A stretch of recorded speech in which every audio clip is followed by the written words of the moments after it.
This is a test. The Nerd World Order is conducting a test of the emergency broadcast system. This is only a test. If this had been an actual emergency, the signal you just heard would have been followed by the phrase,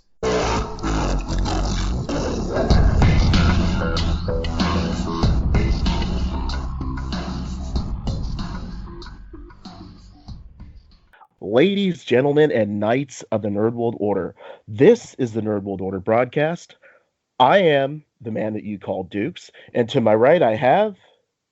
It's your boy Joe. What's good, though? We have with us the villain. Hey, what's up, nerds? It's the villain coming at you from Dallas, Texas. This is actually, even though a lot of you know the villain from various social media encounters, and maybe you've seen him at a few conventions. Villain, why don't you go ahead and introduce yourself? Tell us a little bit about yourself today.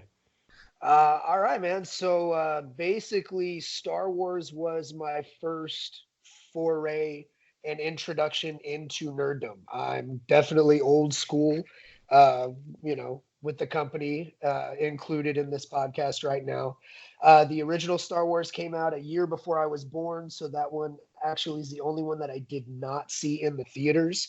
But my parents were very cool with introducing me to that, and super happy about that because everyone, episode 5, 6, so on, I saw all of those in the theater, and it literally kind of paved the way for me to become a nerd, for me to get into everything having to do with nerddom and fandom, comic books, superheroes, sci-fi, all that good stuff that I've been able to experience that have made me the nerd that I am today. Probably was completely born out of Star Wars.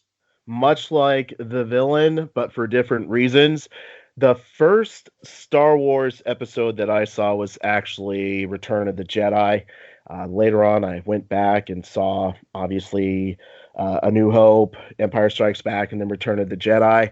I remember a very fond memory, Joe and I going to see Attack of the Clones at the Star Theater in Oceanside. Definitely a fond memory. So I do love Star Wars, and I'm very excited for the three of us to be talking about the three newest installments in the trilogy. Obviously, The Force Awakens, then we have The Last Jedi, and of course, The Rise of Skywalker is what we're going to be talking about today in this episode of the Nerd World Order broadcast. I think the series has been okay. I think it's a nice close. I think Star Wars fans will never be happy at all about how they're making these Star Wars movies, but we'll get more into that. But I'm looking forward to our discussion. Let's just run through every character, sort of how they progress through these last three movies, from their initial introduction to how they finally finished them off, how J.J. Abrams treated these characters in the final episode of the, I guess we could call it the Skywalker trilogy, or the second generation of the Skywalkers, whatever we want to call it. Let's get into that. So let's start off with the stormtrooper that everybody loves, Finn. So my initial thoughts on Finn, when I saw Finn initially in The Force Awakens, I really didn't care for him as a character. I saw him as being weak, a coward, and not really a character that I would want to identify with, and they weren't really painting him to be a hero. The challenge with that for me was not realizing as a trilogy, the characters do progress. Looking at The Force Awakens, one of the things that I noticed was Finn always seemed like he was in some way sensing the Force, or he was coming into his own with the Force. And it seems like they really went away with that in the second episode, but then it seems like they came back to a little bit in the third episode, obviously The Rise of Skywalker. Not only did they give him a little bit more sense of the Force, but they also allowed him to come into his own as a leader and a hero. Well, I'm super stoked that you decided to start with Finn, because Finn is actually my favorite character in the new trilogy. When Force Awakens came out, and you and I had touched on this the other day when we were talking, it blew my mind that they humanized a stormtrooper. Like, for the last 40 plus years, stormtroopers were just bad. Stormtroopers were the evil, military force of the galaxy. Obviously they're all in the same uniform. You never saw a stormtrooper without his helmet on. So the fact that they wrote a character who started out as a stormtrooper and had this revelation that what they were doing was wrong and began to think for himself, just that progression and the way they humanized that set of characters, that just blew my mind. I was super excited about that from the get-go. And I feel like with Finn, even if you look at it from The Force Awakens just as a singular movie, if you were going to take it that way, Finn really struggled with who he had been, who he was, and who he wanted to be. There was so much confusion. There was so much fear in what was going on because he basically, the stormtroopers had all been kidnapped from, their families when they were very young. They had been brainwashed. They had, been taught and trained to be these killing machines. And now here he was realizing that that's not what he wanted to be, but he had no direction other than he just wanted to get away from the First Order. So through that first movie, he was very scared. He was constantly trying to run away until he realized that there was something bigger than him, bigger than the First Order in the rebellion, trying to be that good and that light in the galaxy and across the universe to try to get away from the First Order, the way that everybody had been trying to get away from the Empire. So I felt like it was a great piece of writing, actually, for his character, the way that he came out of being the stormtrooper and kind of not exactly sure what he wanted to do, but kind of feeling like he wanted to do the right thing. And he actually was my favorite character in The Force Awakens, going through the rest of the trilogy. Do you feel like by the third movie, him becoming a quote-unquote general, do you feel like that really brought his character full circle as far as showing what he became? Oh yeah, I feel like he came completely full circle into, as far as the Star Wars mythos and, the way that everything works in that reality, everybody has this destiny. And I really feel like Finn's destiny was to become that great leader, to break away from the First Order and being a stormtrooper and actually leading people, because I feel like he did always have that piece in him. It just really hadn't come out. He just wasn't sure. And then coming into Rise of Skywalker, where he did become that general, and he finally was comfortable stepping into that role because he knew that no matter what, he wanted to do what was right. How easy is it to become a general in the rebellion? Because it seems like they just throw out that title, like Lando's a general, Han Solo's a general, Leia's a general, Luke was probably a general too, Rey was a general, Poe was a general. Like everybody just becomes a general for no reason. Akbar, they wouldn't give him a general's title. How come everybody gets to be a general? I thought he was pretty cool, but was he really the only one that took off their helmet, or were we just not acknowledging the clones?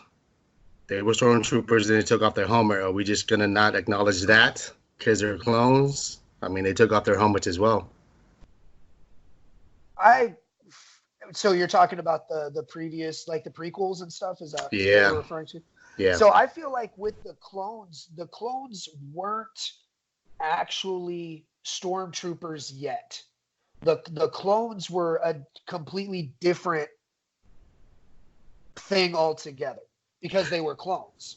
So there was really no way to humanize them because they were clones. They were all a clone of Jango Fett originally. So I don't really know. I mean, they took off their helmets and they all looked the same. Again, they took off their helmets, but also they became humanized in the Rebels. I don't know if you've seen that. But he was. No, he wasn't. Because those were clone troopers, not stormtroopers. They were still stormtroopers, dude. I thought Finn was pretty cool. I think the second part, there was really no development. I didn't really agree with Rian Johnson's writing. I knew Finn was going to be good because that's the format. Because the Force Awakens copied the same format as A New Hope, so you knew he was going to be a hero. So that it was just a matter of time for him to develop. I didn't really care too much for him in the second movie. The third movie I thought was okay. What were your thoughts on Poe? Poe, I liked him. He's a cool character. I like the transition from the first where he feels like he could do everything by himself because he's an all-star pilot. So he feels like he could do everything himself, and by the end of the third movie, he realized he can't do it by himself. So I like the development there. I liked Poe. I felt like Poe was kind of this amalgamation of Han Solo meets Luke Skywalker, because he was very much kind of wanting to do it by himself, kind of the way that Han Solo was kind of that loner until he, eventually linked up with Chewbacca, but he was kind of always out for himself, and Luke Skywalker was always wanting more and always wanting to be this hero and this great pilot. So I kind of felt like Poe's character was kind of a throwback of kind of combining the two of those characters, like Han and Luke together in one character. So I really liked Poe in the first one. Without jumping into a lot of Ryan Johnson bashing, because I know that's definite trigger material for a lot of people for a lot of different reasons. But I do know that we kind of touched on this a little bit in previous conversations, and I remember when The Force Awakens came out, and I was all about it. I love The Force Awakens, and then The Last Jedi came out, and I was one of the biggest critics of The Last Jedi. Alan got earful after earful about The Last Jedi from me.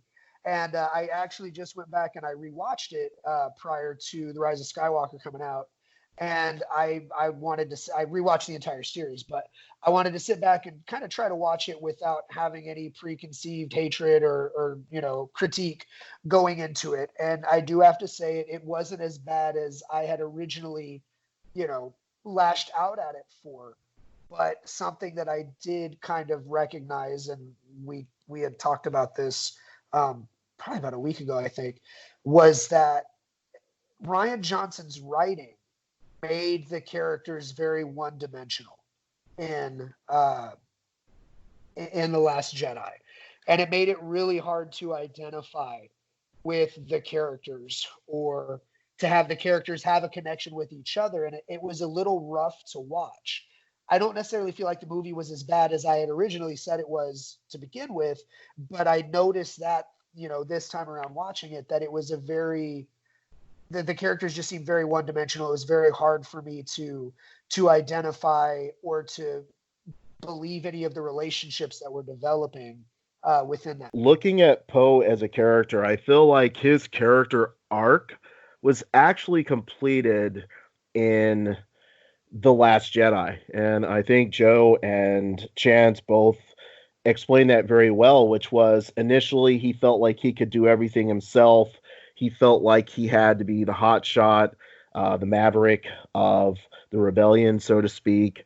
And by the end of the movie, he realized that he had to work with and rely on other people. So by the time The Rise of Skywalker came around, he was really ready to take on that role as a general and as a leader. I did like Poe's character, but I also saw him as being the most underdeveloped character. You start off in the first movie, he's this hotshot pilot. In the second movie, very quickly he learns he can't be this hotshot pilot, he needs to become a leader. And in the third movie, he is that leader that he learned how to be in the second movie. So there's less progression and less depth with him, I feel like, but he was still a likable character overall. But here's the thing. To go back to Chance's point, I do agree with you. Han Solo and Luke Skywalker, a mixture is Poe. I do agree with that. But I kind of feel like you guys can disagree with me. The Rise of the Skywalker, I feel if J.J. Abrams didn't have to use the first half trying to fix the first two movies with the plot holes and questions that weren't answered, we probably would have got more development and seen Poe transitioning more into a leader and Finn transitioning more into a general as well. To what like Alan had said before, like you're a general, you're a general, you're a general. It feels like it's just been thrown in there, and I think that's what a lot of fans are saying about this movie is it's just fan service, just to make fans happy. But it's funny about that is there's still fans that aren't happy because there's I don't know if you guys know they started like a hashtag Thank You Ryan Johnson because people are so upset of what J.J. Abrams did that they're really saying Thank You Ryan Johnson. It's just no one's ever happy, right? But there was just so many plot holes within the newest Star Wars. You know what I mean? Where like if you look at the I hate being one of those people that talk about the original ones, but if you look 4, 5, and 6, right? The only really plot or the only thing that was a stunner was like, hey, Darth Vader's Luke's dad. You know what I mean? Other than that, it was just storytelling, right?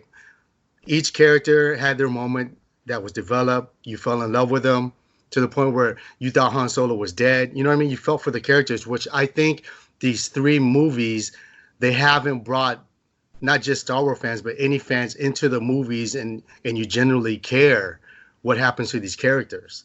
So if they die, you don't really, it doesn't really have the same impact, you know, and I just think like Han Solo dying, it was just like, yeah, we're gonna have to kill him off. To me, that seemed forced. I think it would have been a lot better if he died in a different circumstance. You bring up an excellent question, or excuse me, an excellent point, Joe, because yes, I feel like J.J. Abrams did have to spend time repairing things, but I don't feel like he had to repair things from The Force Awakens.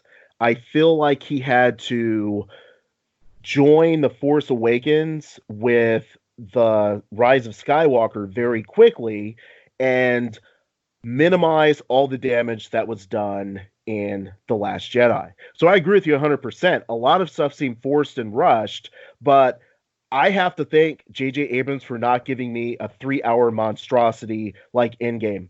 I don't want to sit through another 3-hour movie where people basically try to make 2 movies out of 1 movie to try to fix stuff and put stuff together. So you're right. A lot of stuff was forced. It was very rushed, but I personally would rather him do that than give me 3 hours of exposition and story to try to mend together things that, in my opinion, Ryan Johnson just completely, and yes, I know, Chance, you said we weren't going to bash on Ryan Johnson, but putting Ryan Johnson in the middle of that trilogy just completely disjointed the entire trilogy, and J.J. Abrams spent about half hour, 45 minutes fixing it, and then he's like, okay, let's try to give the fans what they want. Okay, let's open the floodgates of the Ryan Johnson bashing. I'm all for it. That, you know, with the Last Jedi, I feel like there were too many hands in the cookie jar. I feel like Lucasfilms had their idea of where they wanted to go with the trilogy. I feel like Disney had their idea of where they wanted to go with the trilogy. And I feel like Ryan Johnson was looking to jump the shark to start his own trilogy after episode 9. So, you know, and you know how I feel about Ryan Johnson. I'm not a fan of his work within the Star Wars universe. But because I feel that he was trying to set up other things for the long term, you know, for a new trilogy, for all of this stuff, for J.J. Abrams to be able to come in such a short period of time, be able to kind of fill in some of those plot holes. I was all for it. You know, some of it did feel a little bit rushed in The Rise of Skywalker, but I agree with what you said, Joe, about the plot holes, and I agree with what you said, Alan, about you know, not having a 3-hour monstrosity of exposition. I feel like both of those were great points. And I mean, let's face it, Star Wars fans, me being one of them, and I'm one of the biggest offenders, we can be jerks. You know what I mean? Like if we see something we don't like, we're going to let everybody know about it. I will scream to the heavens in the middle of a hotel casino in Las Vegas about how much I freaking hated The Last Jedi when it came out. I mean, literally, I really feel like a lot of people inside the Excalibur wanted to call security on me and Alan because it was a very heated discussion going on about how much I hated The Last Jedi. So as Star Wars fans, I feel we are some of the biggest offenders when it comes to complaining and whining and moaning about not getting our way. Like, guess what? It's just not going to happen. You can't make everybody happy. But I feel like J.J. Abrams not only did a great job, but I feel like he went above and beyond to bridge the gap between The Force Awakens and The Rise of Skywalker, to be able to end that trilogy, to be able to end that saga, because he wasn't having to look ahead to another trilogy. And I feel like that was Rian Johnson's biggest sin, was he was wanting to create his own trilogy after this one ended. And I think JJ did a great job of nipping that horrible, horrible idea in the bud and finishing it up and closing out the saga. Think about this. What if the Rian Johnson made the first movie instead of the second? Because like you said, if he was trying to create his own trilogy within the trilogy, I think he might have had some beef with J.J. Abrams, because I'm sure J.J. Abrams said, this is what the direction I want these characters to go, and he just decided to just do his own thing. But what if he did the first one? What if he did Force Awakens? Would people perceive that movie as good or bad? Because you would have nothing to compare it to. I think people would perceive it as bad, and here's why. Rian Johnson delivers messages in his movies that we don't want in a Star Wars movie. I respect Rian Johnson for making political statements about, as far as one of the things he pointed out was a lot of the people who made their fortunes in arms dealing sold to both the Empire and also to the rebels. So that is a very much a parallel to what we might see in the current political environment today. That's great. But you know what, Rian Johnson? That's not why we came to watch Star Wars. To that point, I feel like we don't need the politics in Star Wars. People wouldn't have gone for it, quite simply. I do feel like overall the problem is, both of you guys hit on it very clearly, Rian Johnson was trying to create a jumping off point for his own set of characters, for his own trilogy, and he didn't give enough respect to making the middle movie cohesive, because he was already trying to move on and do something else. But Rian Johnson, put your politics in your own movies. Don't give us that in Star Wars, because that's not what we came to see. Boom. Let's talk about Kylo Ren, who, in my opinion, was one of the most complicated characters, but also the most, I'll say, hated characters, because he was so complicated. And what I mean by that is a lot of people called him a millennial because he was always having these outbursts and these, rages and stuff like that. And as I watched the movies, I realized that he was displaying those characteristics that had led to him moving towards the dark side. Now, in the second movie, we see that start to dissipate a little bit. And by the third movie, he transitions into the character that is having more resolution with that conflict. But through the entire movie, through all three of the trilogies, he has a conflict. He's trying to resolve the conflict. And in the third movie, he comes to terms with it. And I liked his character for it. And it makes a lot of sense. I really like what they did with this character, other than that needless kiss at the end. So Kylo Ren, I definitely 150% agree with you as far as being a complicated character. And what's really funny is, and I'll ask you guys this question, what do you call a millennial before there were even millennials, before anybody even coined that term? And I have the answer for you. Luke Skywalker in A New Hope. He whined through the entire first half of that movie. And I'm paraphrasing here. I'm not quoting him directly, but I wanted to go to Tashi Station with my friends. I wanted to slap the crap out of that character when I saw that. And even when I was a kid and I saw that, I was like, what a whining, just baby, like just complaining, just shut your face, just shut up. So I feel like Kylo Ren's character development was very similar to Luke Skywalker's character development. And we come in and we see him, and he's young, and he has a lot, quite a bit of power. He's a very powerful Force user, and he has these kind of emotional outbursts. And then in the second movie, both characters in their second movie, they had both grown. They were both becoming a little bit more mature. And then by the third movie, they both had actually become this kind of fully mature version of themselves. Like when you watch Return of the Jedi and Luke lets himself get captured by the Empire, and he's walking in the hallway with the stormtroopers and with Vader at that time, and he's calm and he's cool and he's collected, and he's just kind of telling Vader how it's going to be. And I feel like Kylo got to that point in The Rise of Skywalker. So I can't say I'm 150% completely sold on Adam Driver as an actor.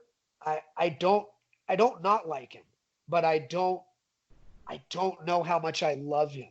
But I do love the Kylo Ren character. I do love his character arc. I do love the growth of the character. And I thought that he did play Kylo very well.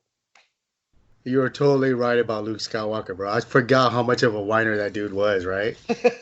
You totally forgot about it. Dude was a straight whiner, bro. You did hit the nail on that. Like, I thought they made, it's kind of hard, like, because they say that anger leads to hate, hate leads to the dark side, right? Like, and what they saw Anakin, the anger in his eyes, you know what I mean? And he had the little face emojis where he's just anger, and everyone knew he was going to go to the dark side, where Kylo was a little more violent, breaking stuff like a little kid. I mean, those are ways of him, hey, I'm going to the dark side. People were still complaining about that. They're like, oh, he just sounds like a whiny little kid. And those fans, like you said, like myself, forgot how much of a whiner Luke Skywalker was, really. But I thought the closing was really good, like you guys said. I thought in the end, I like that Kylo win. That Kylo win was good. So I thought the way he transitioned and he closed it out, I thought that was really good for his character. But like the whining and getting upset did kind of like get on your nerves. You do with the first two movies. I think Luke only did it in the first one, right? I don't think he did it in the second one. But yeah, it was pretty much just in the first one. Yeah, that's an excellent point. I really hadn't thought of the parallels between Kylo and Luke. I'd like to talk about, and we can touch on this briefly, because droids are droids. They weren't meant to have any character anyway. I'm always annoyed by the droids in the Star Wars movies. All of them. Why did everybody hate C-3PO in the third movie? I watched the first two, and yeah, he's annoying, but he's always annoying. But in the third one, they just hate on that dude hard for like no reason. And R2-D2 is overrated. Yeah, I said it. BB-8's overrated. And yeah, I said it. And then you had this little droid that came in, and he was pointless too. He had because every droid for some reason has the secret map for somewhere, right? Like, why does every freaking droid have a freaking map? Okay, BB-8 had a map. R2-D2 had a freaking map, and then for some reason, little Conehead droid has a map too. How about some freaking originality with these droids, okay? But anyway, what you guys think of the droids? F them droids, dude. No profanity, but F them droids, okay? What you guys think of the droids? Bro, Dukes just kicked the door down like the Mandalorian and was like, I can't stand these droids. F these droids, bro. Blow them all up. You can't trust them. These droids are BS, bro. He just gave a big nerdy middle finger to every droid known to man. He doesn't care if you're a etiquette protocol droid. He doesn't care if you're serving drinks on Jabba's skiff. He doesn't care if you have a misshapen cone head. He doesn't even care. He discriminates against every electronical droid in the Star Wars universe. Hey, but Alan, do you like the droid in Mandalorian? IG-11? Yeah. No. The dude can shoot, bro. I'll give him his credit. Okay, he went out like he redeemed himself, but I was like, yay, that droid's dead. I mean, blow yourself up, droid. No problem with that, right? I was Dukes. okay with, yeah. No. Dukes, what droid hurt you, bro? What happened in your life? Like, did you burn yourself on like a ninja like milkshake maker? Like, did you drop a Foreman grill on your foot? Like, what turned you to this side of hating electronic devices that were built to serve the purpose of helping us? You guys can't tell me that you enjoy the screen time with the droids. C-3PO is annoying. Right? Did Santa Claus? Did you ask Santa Claus for a droid and not get one for Christmas? Is that why you just totally hate droids because you didn't get one? Despite the fact that this is true, I never got a droid for Christmas. Another year goes by without me getting a droid for Christmas. The droids are pointless, okay? We need a map. That's what the droids do in every freaking movie. Every freaking movie, the droid happens to have a piece of the map. Oh, I can't figure out where I need to go. We just introduce a new droid. You know what's going to happen? That droid's going to have a piece of the map. Translators too, bro. Hey, does anyone speak Shoshakan? I'm C-3PO. I can speak Shoshakan. Can anybody see Wakakaka? I'm C-3PO. I can speak Wakakaka. What he's saying is this. All right, fine. I will be the voice of the droid since they don't have a voice of their own. And Dukes, use a hater, bro. Use a hater. Okay. So first of all, let's go back and not to get too far off topic, but let's go back to episode 1. All right. If it wasn't for this little R2 unit, Padme and Qui-Gon and Obi-Wan and all of them, they would have died. Would have been the shortest saga of sci-fi movies ever if R2 had not saved their ship. It was that little droid, Alan. You could thank R2-D2 for the entire Star Wars saga, okay? And that was just the beginning. We can have a whole nother podcast, and I will itemize every little thing these droids did to help further along the cause for these rebels to be able to get us to where we came to today. I think that's lazy writing. Droids are basically, they are the embodiment of lazy writing. Because whenever you need to move your plot along or you need to fix something in a movie, what happens? Droid rolls up and fixes the problem. Now, I know that's the droid's job, but the droids are the fix for every plot device. Why? Because to your point, Joe, droids equal lazy writing.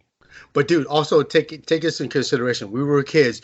Each of us own Star Wars figures. I never once owned a droid. I owned all the droids. I own no Star Wars figures at all. Yeah. So how about them droids? Now that we've discussed the droids, single-serving characters. What I mean by that is like characters. I didn't realize Star Wars did this until I started looking back. Like Captain Phasma, right? Looks really cool. Has basically 5 minutes of screen time and does absolutely nothing, right?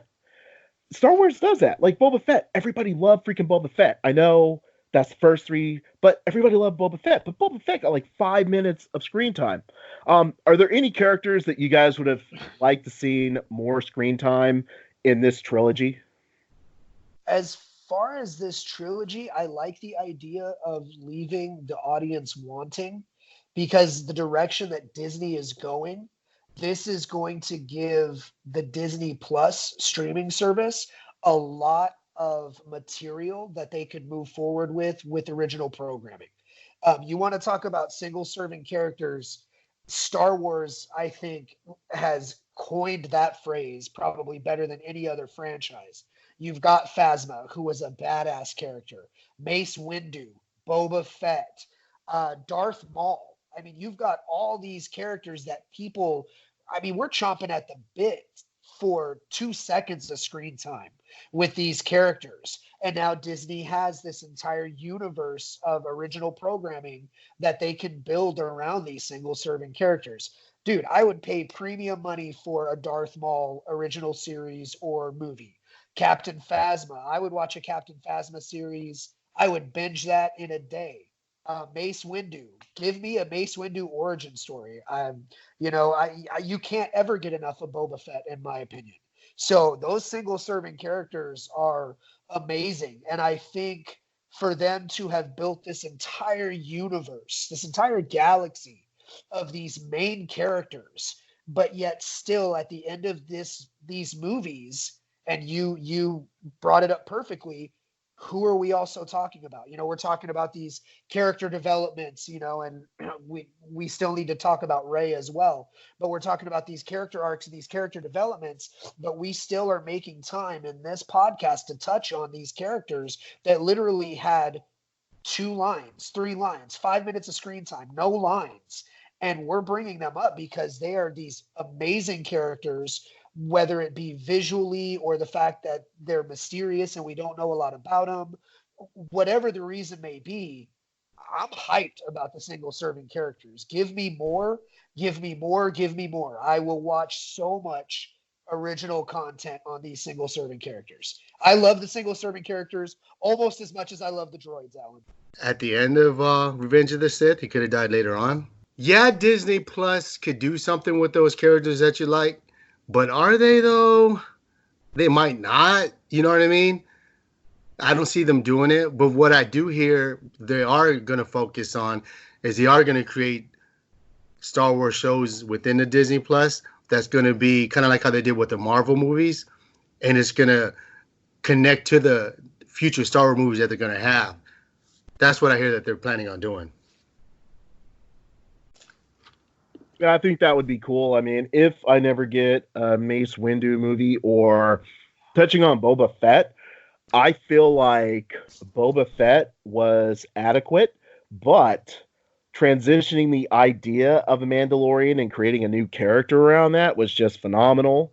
I would like to see a Phasma movie, maybe a prequel. So I don't think they're going to do too much with those characters, but I could also see them doing sort of spin-offs or jump-offs and transition those into the movie. So I'd be all for that. What's unfortunate about that is those characters, they'll have more life in books and comic books. You know what I mean? Because I'm sure I think Plasma, whatever her name is, I don't care too much for her anyways. Sorry. She has her, I believe they wrote a book about her. So, I mean, that's where you're going to get a chance. You're going to get it on Disney Plus, but you're going to get it in the version of a comic book and a regular book, and then they're going to tell you that it's not canon. Listen here, good sir. How dare you take Plasma's name in vain? What is her name? Plasma? Something? Phasma. Okay. Phasma. There you go. But as far as I'm concerned, she will ever be known as Captain Plasma now, because that's classic. Okay. Let's talk about Luke and Leia. So these characters obviously transitioned over from the Return of the Jedi, the New Hope series, Empire Strikes Back, into this. And I just didn't like what they did with the characters. The entire arc that they were involved in just felt like it was lazy. And of all the characters that you would describe as one-dimensional, to me, their depth seemed about the same as the single-serving characters. They were there to basically give advice, but they didn't really have much depth that you would expect out of characters that you love and characters that have had years to develop stronger personalities. What do you guys think? So this is one of those instances where my hatred for Rian Johnson ever putting his slimy fingers on Star Wars is going to come out. I really feel like that is Rian Johnson's fault. The Last Jedi, we had really no explanation up to that point that Leia was pretty much a full-blown Jedi. So that scene where she was floating through space after the fleet carrier had been blown up like Mary Poppins, it came across as lame. It came across as just completely stupid. And that was one of the main reasons why I really hated that movie initially. And then to have Luke Skywalker die the way that he did in The Last Jedi was the most 80s action parental death you had ever seen in your life. Like, he's all doing this miraculous stuff, and then all of a sudden it's like his last little bit of life left him, and he was like, ugh, and just like collapsed. And that's all Ryan Johnson. And the fact that he had no character development for anybody, combined with the fact that I don't even think he's a real Star Wars fan. I really feel like he ruined Luke and Leia in that second movie. And then unfortunately with Carrie Fisher's passing, they didn't have a lot to work with as far as redeeming her character. So there wasn't a lot that they could do with her in The Rise of Skywalker. And Luke was dead because apparently to force project yourself across the galaxy as the most powerful Jedi on the planet or in the galaxy and universe takes every little bit of ounce of being that you have. Apparently Luke was this decrepit senior citizen by this point. And so when he force projected himself to fake out Kylo and the First Order, and Matrix dodged every bullet and every lightsaber stroke when he could have just let it pass through him, and that would have looked even cooler if Kylo Ren would have ran towards him and tried to strike him down with his lightsaber, if the lightsaber would have just passed through him. But no, he's got to do this stupid knee slide Matrix move where he ducks under it. The only thing that would have made that more ridiculous would have been if it would have cut a whisker off his chin as the lightsaber flew by. So long story short, Ryan Johnson ruined Luke and Leia, and I will never forgive him for it. Did you hear like Leia wrote her own scene in that? Carrie Fisher? That was her idea? Which scene? Her flying through like Mary Poppins. I did not hear that. Yeah, that's what they were saying. But if you think about it, dude, like with the special effects that Disney can have in their pockets, I mean, they're not going to do like the DC Superman with that fake mustache that you can still see there. They could have did so much better with Luke in that final scene. Because, you know, like, when I was watching it, and you think it can't get any worse, you're thinking, wow, Luke is going to do something dope at this last scene right here. And he does not do anything.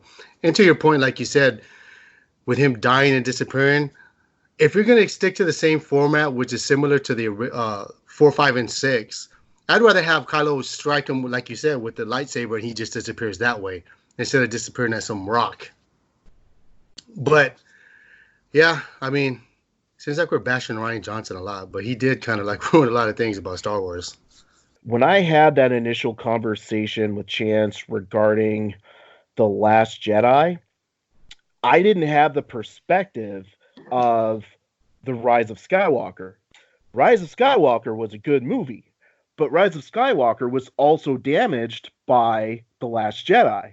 And if you look at The Force Awakens was damaged by The Last Jedi. So Ryan Johnson, in my opinion, deserves every bit of bashing that he's getting because he ruined 2 other movies by making his movie. He ruined a lot of characters by making his movie. You know, and I look at it like this, Joe. If I come to you and I'm like, Joe, I have this idea, and you think to yourself, dude, that's stupid. You're going to tell me it's stupid, right? I may do it anyway, but at least you told me it was stupid. So when Carrie Fisher comes to Ryan Johnson and says, you know what I'm going to do? I'm going to fly through space. He should have said, that's stupid. Facts. Because I sure the hell would have told you that's some stupid crap, Alan. You're going to have to fly through the air like Mary Poppins. I feel like Ryan Johnson is the ShamWow of the Star Wars universe. Like, just when you think it can't get any worse, he hops in and he's like, but wait, there's more. And then something horrible happens. Man. Yeah, so yeah, that's pretty much our feelings on Luke and Leia. I didn't like, the end when Luke and Leia are together and they're looking at Rey and they're like, "What's your name, fool?" And she's like, "My name is Rey."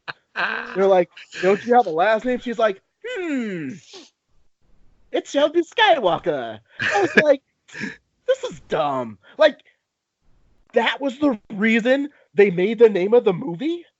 Like, there was no other reason to call that movie Rise of Skywalker other than the fact that last 10 seconds when she said, my name should be Skywalker. Other than that, because Kylo Ren, because I'm watching the movie, right? And I'm all caught up in it. And I'm like, Kylo Ren also has a rise, so to speak. But you know what? Technically, like, he's a Solo. His bloodline is Skywalker, but his last name is Solo. Okay? So his dad was so you can't call it the Rise of Skywalker because he's not the Skywalker who's rising, and she's not a Skywalker. So the only way for the title of that movie to make sense is if they cram that crap in there, because once again Rian Johnson screwed everything up.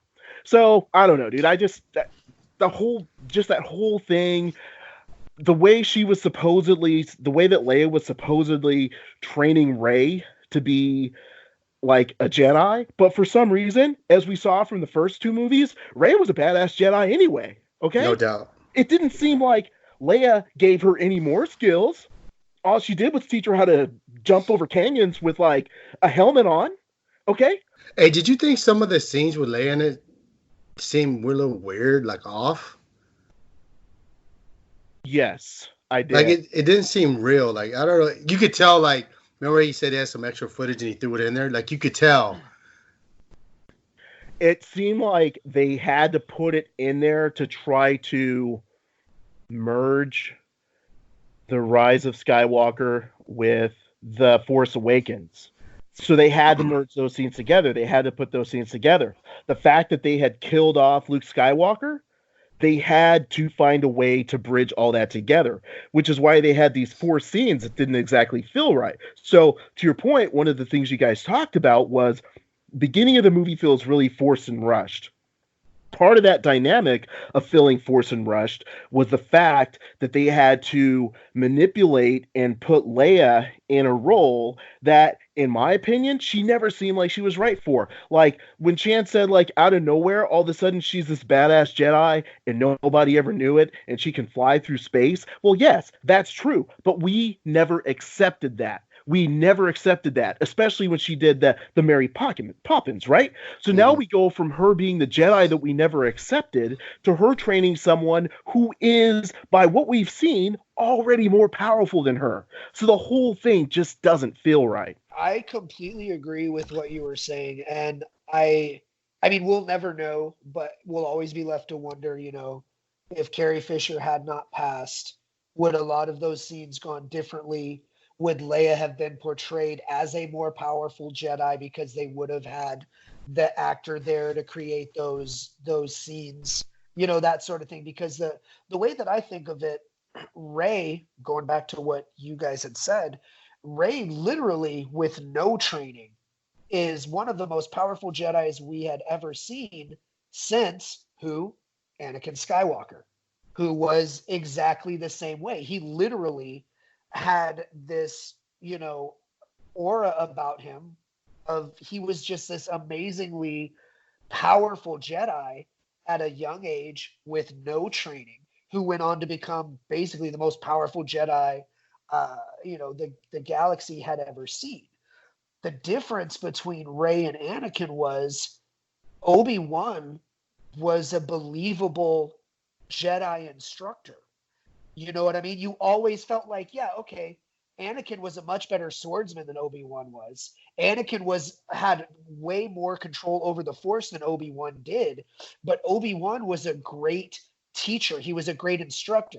He was like your high school basketball coach. He couldn't play for anything. You could school him one-on-one every time you played him, but he knew the game, and he knew how to teach you the game, and he knew how to make you a better basketball player. Obi-Wan wasn't a better Jedi than Anakin. He wasn't a more powerful Jedi than Anakin, but he was a great teacher. He had a knowledge of the living Force. He had a knowledge of the Jedi, and he was able to train Anakin. He was able to harness him in to make him that great Jedi. And I feel like we missed that in this trilogy with Rey, because for the writing, for whatever the reason was in The Last Jedi, Luke didn't come across as a competent Jedi trainer. He almost came across as comedic fodder at times, drinking the blue milk from the nipple of the monster sitting on the cliff, and just the stupid stuff that was written that he did. And not to take anything away from Mark Hamill. I love Mark Hamill. I love the Luke Skywalker character, but he just didn't really come across as this competent trainer. And it was really hard to believe that he had trained a generation of Jedi prior to Rey. So now we're looking at Leia's character as being this trainer of Rey, and it was really not believable at all that she was helping Rey to harness her power and her ability to be a Jedi. That being said, I don't want to come across that I did not like this movie. I actually really enjoyed The Rise of Skywalker. I thought it was a really good Star Wars movie, coming off of The Last Jedi and Carrie Fisher's passing. I feel like J.J. Abrams made a great movie, so I really did enjoy it. But we're just talking about certain points here, and it was a little unbelievable to me that Leia was able to train Rey to be this great, all-powerful Jedi that was not only going to be able to redeem Kylo, she was going to be able to take down Palpatine and the Sith once and for all. It was just hard to believe. It was a hard pill to swallow. To your point, Chance, I think if you dissect any movie, you're going to find a lot of flaws in it. But I also have to agree, I really enjoyed this movie, and I'm looking forward to seeing it again. Yeah, I concur. I really like this movie. It's one of those, like, I love it, but I hate it. I hate SpongeBob, but I love those memes. It's kind of like that for me. That is the most poetic thing you've ever said, bro, because I fully understand what you mean. I will agree with that completely. It's actually, for me, though, I will equate it to I love Liz, but I can't stand those damn cat memes. But Liz is great in my book, but I hate that damn cat. I thought I was the only one that hated them cats, man. Shout out to Liz. What's up, Liz? Shout out, Liz. Liz Cat Memes NWO. Liz saved cat memes from extinction. We can touch on the Empire, the First Order, the Last Order, really briefly. Touch on Snoke. Touch on Palpatine. Whatever you guys want to say about it. So and being the villain that I am, I sometimes have a lot of different opinions from everybody else. And I've read and heard from some people that they felt like Palpatine being the big bad in this movie was lazy writing, or, they were unhappy with it and this, that, and the other. But I actually really like the idea of Palpatine being the puppet master all this time. I mean, he literally spent 40 years orchestrating everything coming up to this one moment. And I mean, he literally had everything. He was going to be able to win. And I feel like he's a believable villain. I feel like he did everything a great villain should do in movies. He constructed this scheme of what was going to work and how he was going to win. And he monologued at the end, and his monologuing is what took him down. And he was a great villain. I loved it. As far as Snoke goes, I was super unhappy with Snoke, like everybody in The Last Jedi, because he kind of came out of nowhere. There was no explanation as to who he was. There was like all this, guessing going on, and everybody theorizing of who he was and where he came from. And then all of a sudden, like, Kylo just cut him in half and he was dead, and nobody knew anything. And then to find out in this movie that he basically was just another puppet of the Emperor, of Palpatine, just made him, an even stronger villain. So I'm on board for Palpatine being the villain through the entire saga. He was that one constant, you know what I mean? And he was always one step ahead of the rebellion. He was always one step ahead of the heroes. And I mean, eventually, yeah, he did get murdered by his granddaughter. But hey, as a villain, that's just something you have to accept sometimes. No grandkids for Chance. Hey, I will say this right here and now. If I ever become a world-dominating villain, I would be proud as hell for one of my grandkids to take me down. That is an epic end to the villain story. I'm going to have to turn it over to both of you guys because I don't want to say I was confused. I don't want to sound like a buffoon or anything, but I don't understand why anyone thinks that Palpatine orchestrated anything. I feel like Palpatine just showed up in the final act and was like, haha, it was me the whole time. So we accept that it was him the whole time. But when you go back and you watch the movie, can you tell me why we think he was actually manipulating anything? He just said it was me. So we assume it was him. We're like, oh, you know what? You saw Snoke, but it was me. I was Snoke. I had some Snoke puppets. Well, isn't that convenient, Mr. Palpatine? Right? That's the laziest writing ever. You saw Snoke, but it was really Palpatine. So explain this to me, gentlemen, because if I'm wrong, I'm wrong. How does Palpatine in any way show that he was manipulating anything behind the scenes? And regarding 40 years, to me, it looked like Kylo Ren just showed up and he was like, oh, it's Kylo Ren. I guess I'll set this new plan in motion because you found my granddaughter. But for 40 years, he wasn't doing nothing but chilling underground, hooked up to a ventilator. That's all he was doing. So, gentlemen, explain to me, how is Palpatine the big bad in all three of these movies? I'm going to let Joe speak on that, but I just want to say, Dukes, that was the best Hurricane Helms impersonation I have ever heard. And all we needed was for you to follow up with, what's up with that? And it would have been top notch. The reason why it was Palpatine the whole time is very simple, bro. He's a droid.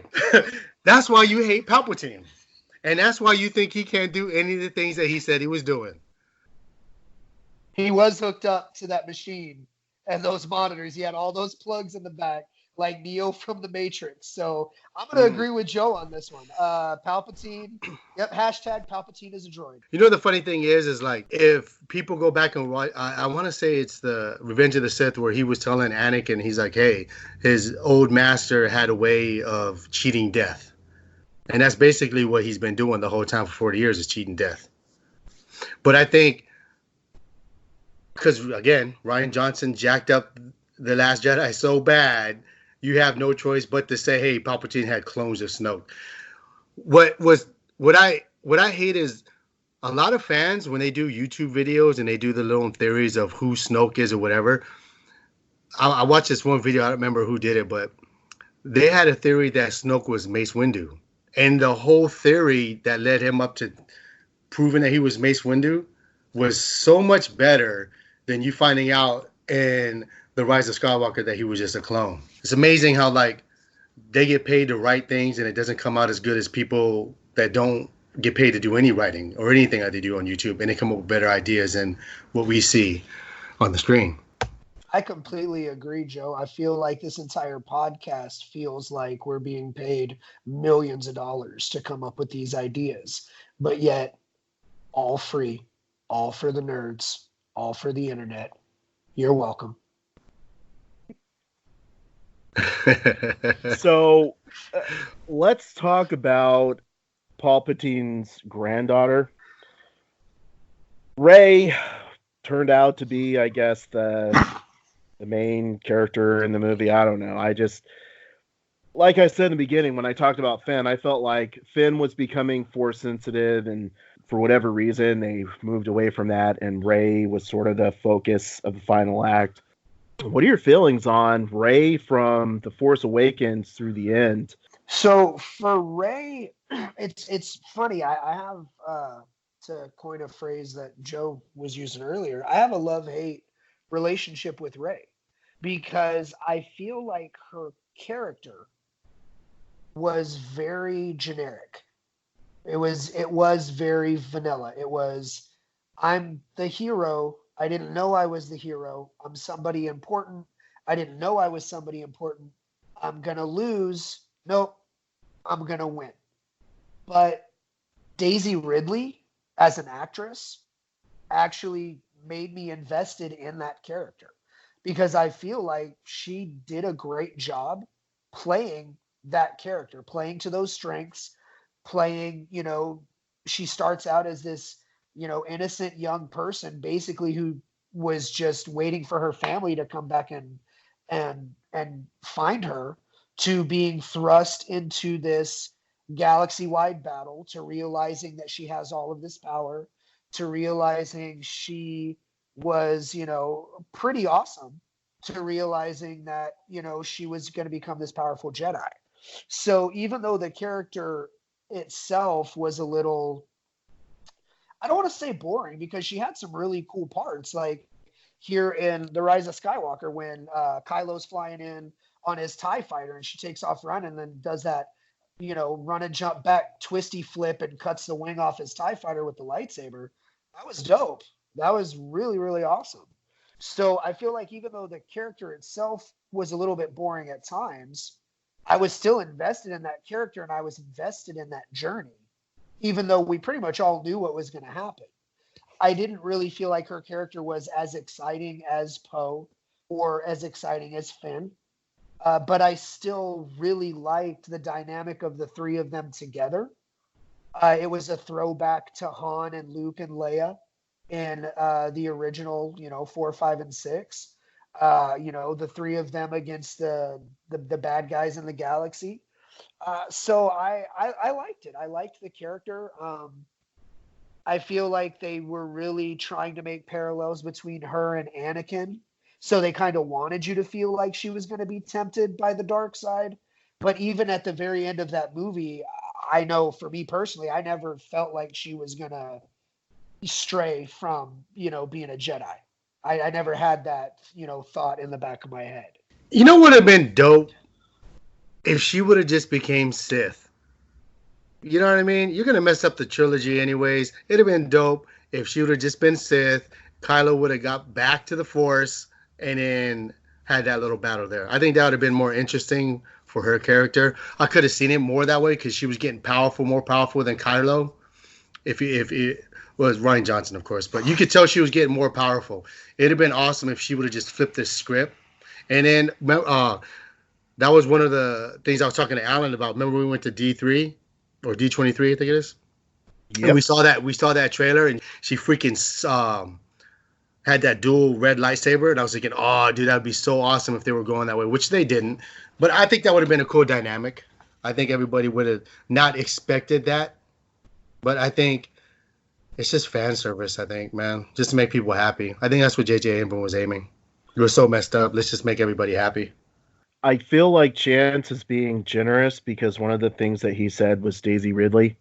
And yes, Chance thinks that Daisy Ridley is pretty. Very pretty. Yeah, okay. That's fine, Chance. But when you look past that, and she may be a good actress, but she was given a very boring, mediocre character to work with.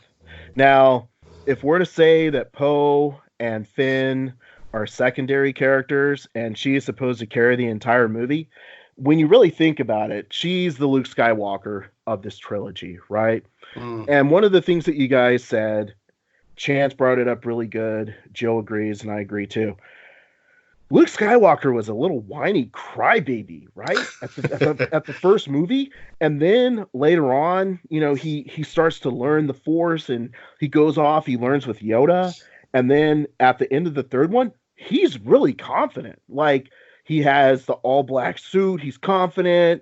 He's taken out everybody. And you can see his progression with her. She is the same level of confidence through all three movies. And once again, it's not like she ever really learns any new powers other than how to throw on a helmet and jump over a ravine. Because even when she used the Force lightning, she did that on accident. She had zero progression from a personality perspective, from a learning perspective, because she, in the very first movie, was already using Jedi mind tricks to tell people to take off her cup. She never progressed. As much as I want to say, hey, Daisy Ridley, please jump in a Marvel movie or whatever, because Chance wants to see in a Marvel movie, that's cool. But as far as what she brought to this movie, she couldn't make up for the fact that This was just a boring, one-dimensional character that never progressed and shouldn't have been the focus of the movie. So what you're saying is I would let Daisy Ridley keep one of my NWO shirts. Yes, but you would pretend that she stole it out of your bag when you were leaving. So that pretty much we covered all the primary characters. We covered the single serving characters. We talked about the Empire. So overall, gentlemen, if you would just like to give us your thoughts on the entire trilogy or The Rise of Skywalker, I'll turn it over to you guys. I have to say, when The Force Awakens came out, I was super stoked. I was hyped about it, being a Star Wars fan. I was really excited when I went and saw it. I really did enjoy the movie. The Last Jedi came out. Initially, I hated it. I've grown to not hate it quite as much. You wouldn't be able to tell that from the discussions that we've had here today, but I don't have this like fiery burning loathe inside me about it like I had previously. I will say though, coming off the last two movies, J.J. Abrams definitely gets a thumbs up in my book for ending the saga the way that he did, finishing up this new trilogy the way that he did. I'll say it right now. As far as this new trilogy goes, I'll say it again. Finn is definitely my favorite character through this entire new trilogy. I was happy with it. I was happy with the way that it ended. I feel like it did end this saga. If they never made another Star Wars movie about the Skywalker family ever again, it could end here. But J.J. Abrams did do just enough that in 10 years, 20 years, if they did want to make another one, they could, if they decided that they wanted to. I hope that they don't. I would like to see some original ideas, and there's definitely enough information out there and enough characters that we could. But if they wanted to, they could. So I would probably say on a scale of 1 to 10, I would give Rise of Skywalker, I'd give it a solid 8 as far as Star Wars movies go. For me, I'm glad the Skywalker saga is finally over. I'm ready for some new stuff. It's kind of like Dukes. We talked about this before. The reason why Marvel movies do so well is because they come out with characters that they have nothing to compare it to, right? And DC keeps doing the same characters, and you keep comparing them to the previous ones before, and that's where the argument lies, and why they can't stand a movie. With this Luke Skywalker saga over, you can come up with some new content, which I hope they do, and it sounds like they're gonna do that. With new content, they really have nothing to compare it to. That's why The Mandalorian does so well. Who are you gonna compare The Mandalorian to? Nothing, right? So you have to accept and like it for what it is. And I'm glad that it's over.